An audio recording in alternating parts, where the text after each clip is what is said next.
Good evening, ladies and gentlemen. Welcome to a brand new program of Seekers of the Supernatural. I'm your moderator, Tony Sparrow, along tonight with Ed Warren and Lorraine Warren, famous ghost hunters.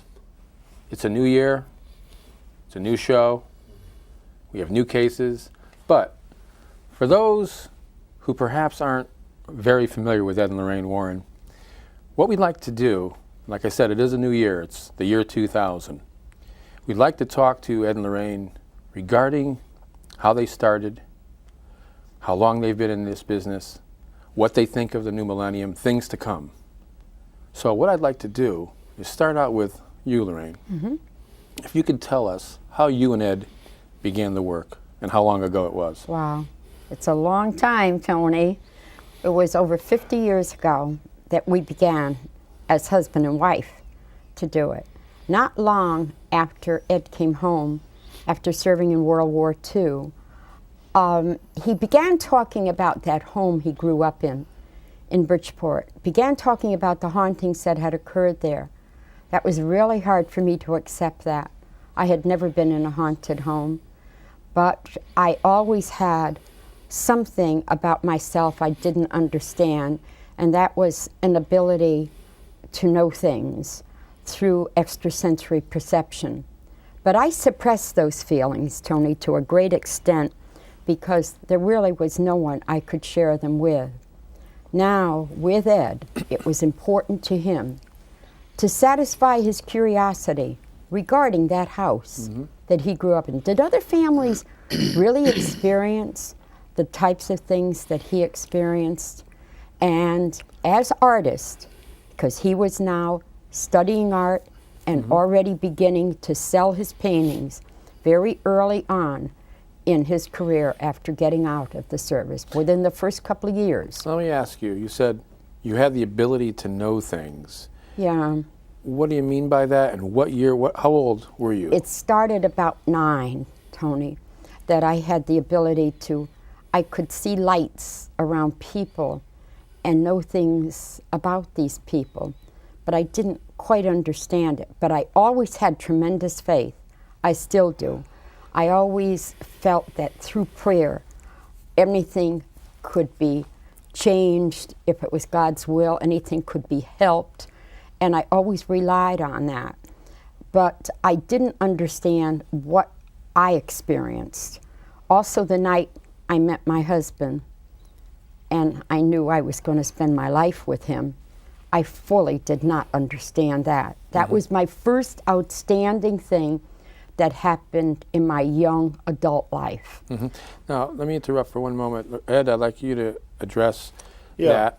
Well, you got to understand, Tony, that there was a lot of confusion when I was small because my father, who was a police officer at that time, would always say to me, Ed, there's a logical reason for everything that happens in this house. These were not logical things. You don't see the spirit of an old woman coming out of a closet. Your bed doesn't shake. You don't hear pounding sounds. The room doesn't turn icy cold. You don't see lights flashing across the room. These were not logical things. My dad knew it. But on the other hand, he didn't want to frighten us. And he always felt that his religious beliefs were strong enough to take care of anything in that house because he was a very spiritual man. I don't think I ever know my father missing a day's Mass. He always made sure he went to Mass in the morning or went to church after work when he'd come home late at night. But he'd always make a visit to the church. So what I wanted to do was to find out if what he said was true. There's a logical reason for everything, Ed, but there wasn't. This is a house in Bridgeport? This is a house in Bridgeport, Connecticut on Jane Street. That was haunted. I lived there from the age of 5 until 12. This was my indoctrination into the world of the supernatural and preternatural. Now, I went to a parochial school, which is a Catholic school, and the nuns were constantly talking about apparitions, the Holy Ghost, spirits. You know, this was part of Catholic doctrine, still is today. So that I was familiar with that, and I would connect what was happening in my home with what was happening or in school, what they were telling me. And then I would hear this old priest talk about a man being possessed 2 streets down from where I lived. and that exorcism was going to be performed. Now, I was only a kid. I'm only 8, 9, 10 years old, you know. But I understood what they were talking about. I had an inner knowledge even at that time. A lot of people say to me, well, Ed, you're one of 7 religious demonologists in the country today. How did you become a demonologist? Did you go to school for that? Do you have some kind of a diploma or certificate? No. I was born a demonologist. I had the inner knowledge that I use today. In fact, a lot of priests will come to me and say, where did you learn about this? It wasn't anything I learned out of a book. And then, as Lorraine and I went from one case to another, 50 years ago, we'd put these cases into certain categories. Mm-hmm. Earthbound spirits, demonic, inhuman spirits, poltergeist. And we took all of this knowledge and we put it into 9 books that we have today. We're working on number 10. But this was important for us because as a kid, I'd read a book and it would be about a certain case of a haunting. And then I'd read another book. It was telling about the same haunting, but things had changed. One writer had changed it from the other. So I told Lorraine, we can't pay attention too much to what these people are saying in these books. We have to take the knowledge that we have, and that's the knowledge we'll put into our books. Do you remember like the first case you guys ever went on together? Mm-hmm. Do you know what it was? The Ocean-Born Mary House in Henniker, New Hampshire. And it was in that house, Tony. Now, remember, we were up there to deliver paintings. But it was Ed was drawn to these places like a magnet. For those who perhaps haven't tuned in before, Ed and Lorraine are known artists. And I think they had panned in on one of Ed's paintings before we even began the program tonight. Can you tell us a little bit about that painting, Ed? That's a Screen Castle in Scotland. Mm-hmm. And of course, Lorraine and I do a lot of traveling.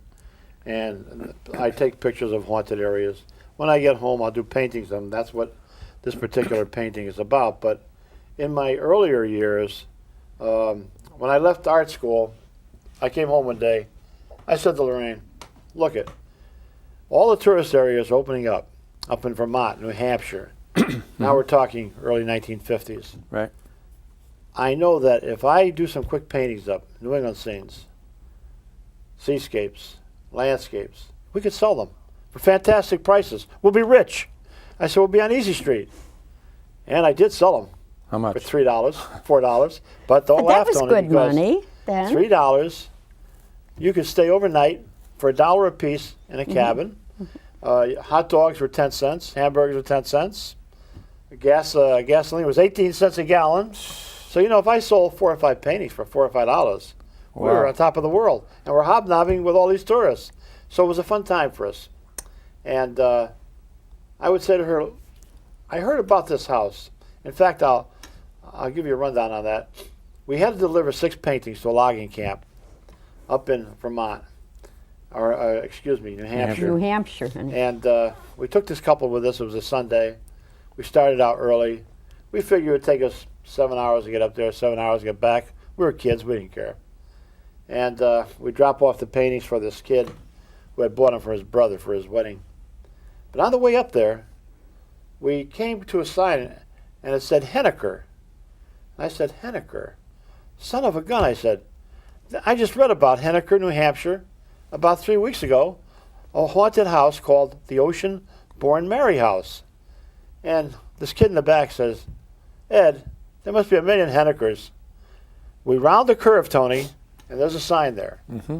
And the sign says, this is the only Henniker on earth. Now, you have seen that sign. I've seen that you sign. and That sign is Judy. still there today. Still there You and today. Judy were there. Yes. And that was over 50 years ago? That was over 50 years ago. Yes. It's probably a different sign, but the it sign is still still says there. the It says the same And thing. I said to them, this is a fascinating case. It's of a woman who was born at sea when the pirates attacked the ship her mother was on. Her mother became all excited and frustrated, had the child. Mm-hmm. The pirate captain came on board and said, if you'll name that child Mary after my mother, I'll spare everybody on board. No problem. The child was named Mary. But the strange thing is that this captain, who was named Captain Perry, kept in touch with the baby when she even grew up after she was married. Her name was Mary Walsh. Mm-hmm. The husband died. The pirate captain built this beautiful big home up on the hill in Henniker. We was pretty old at that time, and I guess she probably was in her late 40s. So with the husband being gone, he made her a deal. He said, look it, if you'll come and be my housekeeper with your sons, she had 7 sons, very tall guys. Yep, and she was very tall. He said, you can live here for the rest of your life. Well, she took on that responsibility, but he was found murdered in the orchard one day, killed with a cutlass. I guess somebody was trying to find out where he hid his treasure. But Mary continued to live on in the house with her sons. And she lived there until she was 98 years old. But after she died, Tony, people would talk about a ghostly coach pulling up in front of the house where the well was. Her apparition would get out of the coach, go to the well, drop a package in, then go back to the coach and would drive off. Now, many people of Henniker said they experienced this haunting. There were 2 detectives from Concord who said, this is a bunch of bunk. We're going up there, we're going to spend the night. Well, halfway through the night, they got so frightened, they fled back to Concord. And that's what interested me. Why would 2 guys, detectives, gave their names and everything, be frightened of something in an old house? Really? Something happened. I wanted to know what that something was. So we get to Henniker. Where do you find out where there's a haunted house? The nearest college. New England College was in its infancy at that time. All the kids know about All kids know where Right. hauntings are, yes. Just go outside the village, go underneath the iron bridge, take your first left, up a dirt road to the top of the mountain. That's where the Ocean-born Mary house is. We did that. I want to tell you, it was late in October. The wind was blowing. Leaves were all off the trees. And this is the time that Ocean-born Mary's ghostly coach was supposed to show up. So we're going up there, and there was a strange whistling sound, sort of like air coming through a window. Maybe it was air coming through a window, but it had a very strange, eerie sound to it. yeah. And we get up there. Here's this huge, big, dark, stark house. Oh, you should No say- lights on. I've seen it I recently. park out in front. Oh, I said, that's "There's right, kids you've seen in that." back of me. Jerry, go up and knock on the door. See if you can get in the house. Now, this guy doesn't believe in ghosts. Ed, there's no way I'm getting out of this car and going up to that door and knocking on it. So we need a volunteer. We shoved Lorraine out the door. No, they didn't Slammed the shove door me and out. locked it, and she went up. Nobody would go. Now, Tony, being brought up as I was, I very sheltered, private Catholic girls' schools, the whole bit. I never feared the dark. I never had fears of the dark. Yeah, In but how many fact, people would walk up to that house and knock on a door? I Yeah, didn't really. fear things like that. Maybe I had nothing to compare it with, nothing that I ever had to be frightened of. I can see she never seen Frankenstein. No, really. and I was never I interested. understand, though, that you had your first psychic or out-of-the-body experience there. My very, very first.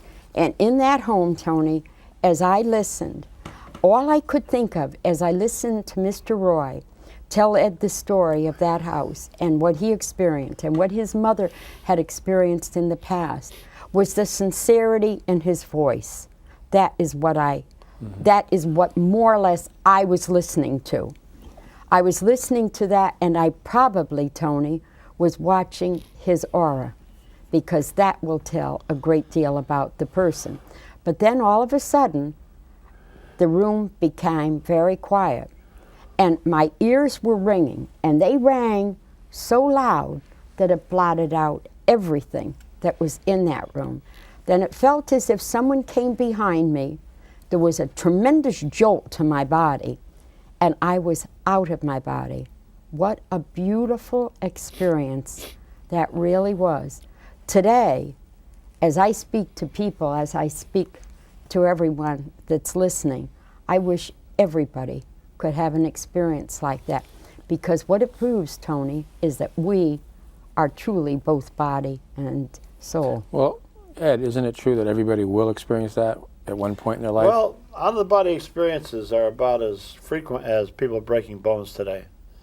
I would have to say that maybe 7 out of 10 people have that experience. But how I've about, never had but it how about myself. when they pass on from When this they life? pass on, Then they Oh, will sure. go out of Yes. the body, correct? yes. Isn't that how you classify? Their spirit would leave the body? Yes, at the moment of death, Tony. That is exactly why. Now, there are nurses and there are doctors, And there are family members who claim to have actually witnessed that when people have You actually passed. see the spirit leave? They actually see the spirit leave a person at the moment of death. But to experience that while you are still very much alive. I know, that must be great. It It's just a is. transition from this physical body into the spirit world. But it was like my brother, who died recently. He was interested to a certain extent. And I never found out why he was never home at night until 2 days before he died. I said, Frank, where were you all those nights? I said, I'd be home alone. My parents wouldn't be there. My sister wasn't there. He wouldn't be there. I said, where were you? He said, I never wanted to tell you. He said, but I wasn't going to be in that house.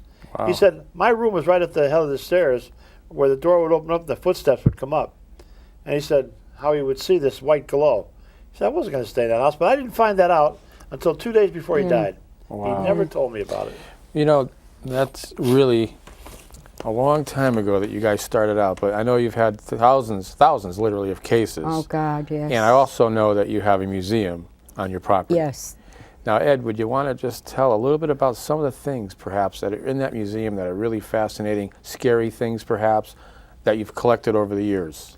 All right, I think one of the most famous would be Anabelle. This is a Raggedy Ann doll that's made like thousands of other dolls, except that this doll was used in communication, almost like having a seance. A nurse had received the doll 1971 as a present, a Christmas present from her mother. And the doll stands about 3 foot high. And she would take it to bed with her at night. That's common enough for girls to do. I take a pillow. Some people take a doll. Girls would like that, even 28-year-old ones. And after a few nights, she lived with another girl who was a nurse, both of them St. Hartford or Hartford Was Hospital. Hartford Hospital? It was Hartford Hospital, honey. And they were on the same shift, and so they worked together, they lived together, they shared the expenses. And one morning she got this idea to bring the doll from the bedroom into the kitchen where they were having breakfast, and she put it in a chair. And she said, oh, Raggedy Ann here's going to have breakfast with us today, joking around. Okay, well, that was a joke. Then, the next thing, excuse me. Bless you. The next thing, she brought it down again the next morning, and the next morning. But the third morning, they're talking to the doll, and the arms of the doll are on the chair like this. Suddenly they went up and onto the table. Now this didn't frighten them. This intrigued them, to the extent that the one nurse said to the other one of the nurses knows a medium. Let's ask her about this. I'll bet you there's a spirit in that doll. That's what they did. They asked this nurse about it, and she said, yeah. She said, I know a woman who is a medium. I'll bring her over, and we'll hold a seance. It was a joke, just a game. But it didn't turn out to be a game. It turned out to be one of the most horrifying experiences they'd ever have in their life. And I've talked with people just recently, as recent as 2 months ago, who know the two nurses. And even today, they don't like to talk about it. They'll never come to our lectures. They don't want to talk about Raggedy Ann, Anabelle at all. So now the woman holds a seance, and she said, there's a spirit of a 6-year-old girl in that doll who was killed in an automobile accident just outside of your apartment house here. Well, there was a 6-year-old child by the name of Anabelle who was killed. But God does not allow the spirit of a child to go into a doll. This was a demon who was posing as that little child to create sympathy to these two young women, which it did. Now this was no longer a doll. This was a child. They would take it for rides. They'd talk to it. They'd buy clothing for it, jewelry. They treated it just as though it was that little girl who was killed, Anabelle. Now they were giving it a lot of recognition. Soon after the first seance, things would happen in their house, what we refer to as infestation. There would be knocking sounds. They'd see flashing lights in their bedroom at night, shooting across the room. The bed would shake a little bit. It would get icy cold. They'd hear whispering, which we call magic whispering. Now, from time to time, these girls would change shifts. But they were getting a little scared now. So they decided to stay on the same shift all the time, 4 to 12. They'd leave the doll in the bedroom. They'd come home after midnight, put the key in the door, unlock the door, and who do you think is standing there? The Raggedy Ann doll. Standing there. Now, that doll has flimsy legs. Yeah. If you try to stand it up, you can't. But I've seen that doll stand. I've seen a lot of things happen around that doll. Well, this still didn't scare them. But one of the fiancés of one of the girls was against all of this. He said, burn the doll, throw it away, get rid of it. It's evil. Well, he falls asleep one afternoon, a Saturday. And the doll is in a chair not far from him. And the girls are cleaning up the apartment. He wakes up with a start. He said, my God, what a nightmare. He said, I dreamt that that doll was strangling me. He had marks on his throat. Was it psychosomatic? Well, let's see. He gets up, he looks at the doll in the chair, picks it up, and throws it right across the room. You're nothing but a rag doll. You couldn't hurt anyone. With that, Tony, 7 psychic slashes appear on his body. Wow. Now, we've seen these kind of slashes. We've filmed them. These slashes come from nowheres. The blood came right through his shirt. The nurses witnessed this. Then, a huge chair rolled across the room. Pictures on the walls came off, started smashing and breaking. Loud pounding sounds. Now they were all frightened. They called the High Episcopal Canon in Hartford, Connecticut. He called Father Richard Nolan, an exorcist, and Father Nolan called us. We went to the apartment. Exorcism was performed immediately over the people, the 3 people, and the apartment. I brought that doll back to my museum. Now, why would I have something like that in a museum? Evidence, proof. The skeptics, the atheists, the first thing they attack you with is, where's the evidence? Where's the proof? This never happened. I not only have the doll, I have film, I have recordings, I have eyewitness accounts from credible people who have seen these phenomena happen in and around that doll. A priest comes to my home one day, young fella, has his rectory right here in Connecticut. Ed, I'd like to take you and Lorraine for a ride in my new car. Very proud of it. We went with him. When he took us back, he said, what about this doll everybody's talking about? Because we had shown it on Channel 18, on a TV show we're on. Could I see it? I understand it puts slashes on people. I brought him into the museum. It's in a chair. He looks at it. Just like the guy in Hartford. He walks right over to it, never said a word, picked it up and threw it right across the room. God is more powerful than a devil. I said, yes, Father. God is more powerful than millions of devils. But he wasn't. He found that out. Less than an hour later, driving home on Route 84, his brand new car went out of control. I know what he's talking about because the same thing happened to Lorraine and I when we talked about Amityville one time on Route 84. You can't control the car. Half of his car was sheared off by a tractor-trailer truck. He should have been killed, but he lived. God will only let the devil go so far. The last thing he remembered seeing was the image of that doll. Well, then a detective comes to our house. We're working on the murder of a little child. Lorraine often helps the police through her clairvoyance. I through my knowledge of ritual magic murders. After we were through, he said, Ed, could I go out to the museum there and look around? Sure, I brought him out. Now, this is a homicide detective. You were a cop. These guys are tough guys. They're used to seeing crazy sights, right? He looks around and he said, you know, of all the things in this building here, that doll there, I can't take my eyes off of it, the Raggedy Ann. It was still in the chair. Just then, the phone rang. It was a personal call. I told him I'd be right back, not to touch anything in that building. Everything in there was unholy, unblessed. Right.